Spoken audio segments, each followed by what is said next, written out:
भाजपा में नहीं देने दिया वोट और दी जान से मारने की धमकी। भाजपा में वोट डालने की बात को लेकर दबंगों ने छोड़े गुंडे और दी जान से मारने की धमकी, नहीं देने दिया वोट। प्रदेश के मुखिया श्री शिवराज सिंह चौहान के बुलडोजर अभियान से अच्छे भूमाफिया और गुंडों की अकल ठिकाने आ गई है, लेकिन उसके बाद भी कुछ लोग अपनी आदतों से बाज नहीं आते हैं और यह वही लोग हैं जो आदतन अपराधी है।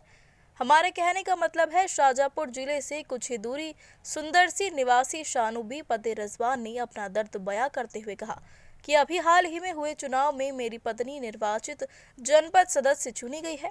यह बात हमारे ही गांव के दबंग आबिद पिता शफीक अली और शेख गुड्डू पिता शेख इशहाक सही नहीं लगी है और मुझ पर और मेरे पति पर षड्यंत्र रचकर किसी पार्टी से मोटी राशि लेकर धमकी पर धमकी देने लगे।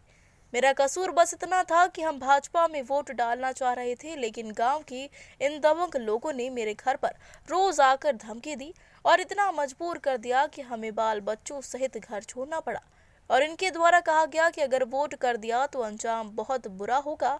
इनके द्वारा जगह जगह पर गुंडे बिठाए गए और हमें काफी मानसिक टॉर्चर किया गया है और इनके द्वारा किसी पार्टी से मेरे नाम पर वोटिंग न देने पर लिए पैसे मेरे पास में ऑडियो वीडियो उपलब्ध है। आज मेरे द्वारा एसपी कार्यालय पहुंचकर आवेदन देकर निवेदन किया है कि और मुझे उम्मीद है कि मुझे न्याय मिलेगा और मेरा गुनाह बस इतना है कि मैंने बीजेपी में वोट डालने को कहा तो इन लोगों के द्वारा मुझे जान से मारने और काफी टॉर्चर किया गया है।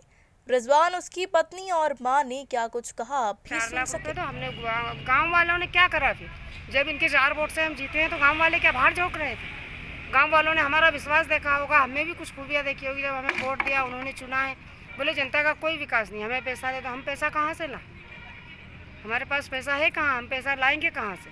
अभी आज एसपी कार्यालय आए थे, क्या कुछ आश्वासन मिला आपको? आश्वासन ही मिला कि सर ने बोला हम जांच करवाएंगे, अब देखते हैं, नहीं तो फिर आगे और कार्रवाई होगी और भी आगे कुछ होगा ही, न्यायालय है आगे चल के। और ठीक आप आए थे? मेरा नाम शानूबी है, मैं जनपद सदस्य से चुनाव जीती हूँ, जनपद सदस्य हूँ, चुनाव जीती हूँ। तो सारे सुंदरसी वाले मतलब 2 लोग ज़्यादा परेशान कर रहे हैं, बार बार मारने की धमकी दे रहे हैं हमारे घर वालों को, परिवार को, मेरे देवर को, मेरे हस्बैंड को और बच्चों को। घर से बाहर रहने की धमकी दी थी, वोट नहीं डालने दिया था तो घर से भी बाहर कर दिए थे हमें 11 दिन के लिए। और अभी भी परेशान करना बंद नहीं कर रहे। 4 लाख रुपए मांग रहे हैं। 2-2 बजे रात तक घर पर बैठे रहे थे कि घर यहाँ से बाहर चले जाओ, वोट मत डालना, दोनों तरफ मत डालना। और उनके साथ भी बहुत सारे इंसान हैं, लेकिन ये 2 कुछ ज़्यादा ही परेशान कर रहे हैं। कहीं शिकायत किया आपने इस बारे में? हमने सुंदरसी थाने में गए थे कल हम, तो सुंदरसी थाने में भी आके हमें धमकी दे रहे थे। इजहार अली ने खबर भी भेजी थी हमारे पास कि अगर आप दोनों अगर यहाँ पे करोगे तो कुछ नहीं होने वाला है, बल्कि तुम दोनों को जेल हो जाएगी और तुम्हारी जनपद भी छीन ली जाएगी। डॉक्टर इजहार अली ने। क्या चाहते हैं अब आप?